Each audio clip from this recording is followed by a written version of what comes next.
Hey guys, this is a video teaching you how to save one of these clutch drums. This is actually for a strimmer and they have a captured bolt in there, and I actually broke the bolt off. Here it is, and I was able to get it back out of the crankshaft. That's a story for another video. Anyway, I actually gave up on this, and it wasn't until my good friend and mentor Trains said to me, well, slow down. I'm sure we can figure something out. And thanks to him, over the phone from thousands of miles, however long it is away, however far we are away, he talked me through it, and I want to share it with you. I think it's so good. So Trains, thank you so much, mate. Thank you for everything over the years. And for anyone watching, this is thanks to him that I can now share this with you. So it's really simple. If you do break off the threads on these captured screws, they can be saved. Take yourself a pick. There's actually a little, it's really hard to see, and I don't know if you'll even be able to see on camera. I struggle to see, and I'm not even on camera. I initially thought it was swaged, where it was all formed in place, but it's actually not. Here, there is actually a little gap, and that is a circlip. So, get your little pick from underneath it. You see I'm prising it up. Now, I've lifted it up. There, come in with some pliers. There we go. That is your retaining clip. And that leaves us with this bronze bushing. Now, you need a punch that will go inside here. And now I'm going to tap it. Hopefully I don't hit you.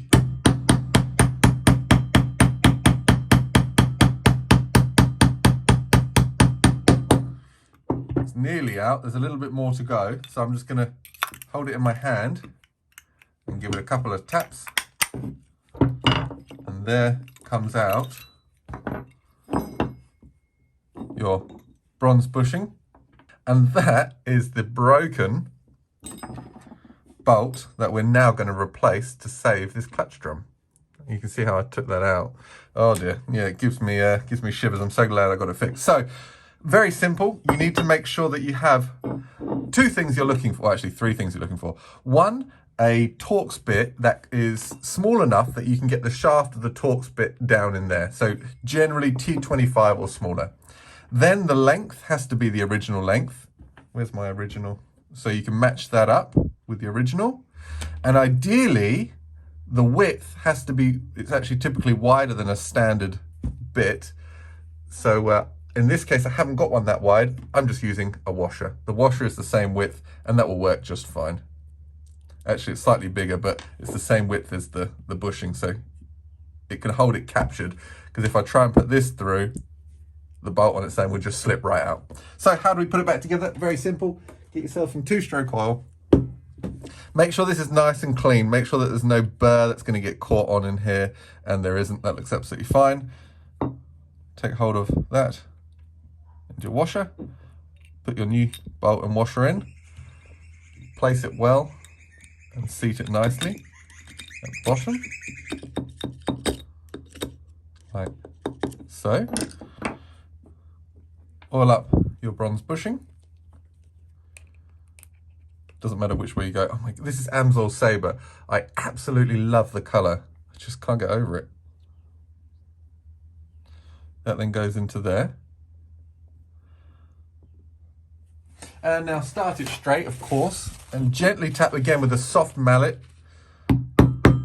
Make sure it doesn't go in crooked. And make sure that your bolt is not restricting it from going down like that. So we'll give it a tap and we'll check. Good, good, good. Oh, you see, look, this is what I didn't want to happen. Can you see how the bolt is now stopping it? That's all right, we'll just tap it gently down. That will free up the bolt, and we can go again, like so. There we go, still free. And then we take a socket. In this case, I'm using a 7mm. It fits really nicely. And I'm gonna just tap it home all the way down, and what that will do is, it doesn't really matter at the depth at the moment, as long as you can get past where the circlip needs to sit. There it is. I knew I had it somewhere. So the circlip actually has a notch in it that you can get your pick behind. So just so you know, with circlips, you have a domed face and you have a flat face. The flat face always goes against the side that the pressure is then going to be applied against. So the bolt is going to push this way, and you essentially going to be pushing the circlip against the shoulder here. So you want the flat side against the shoulder, not the round side.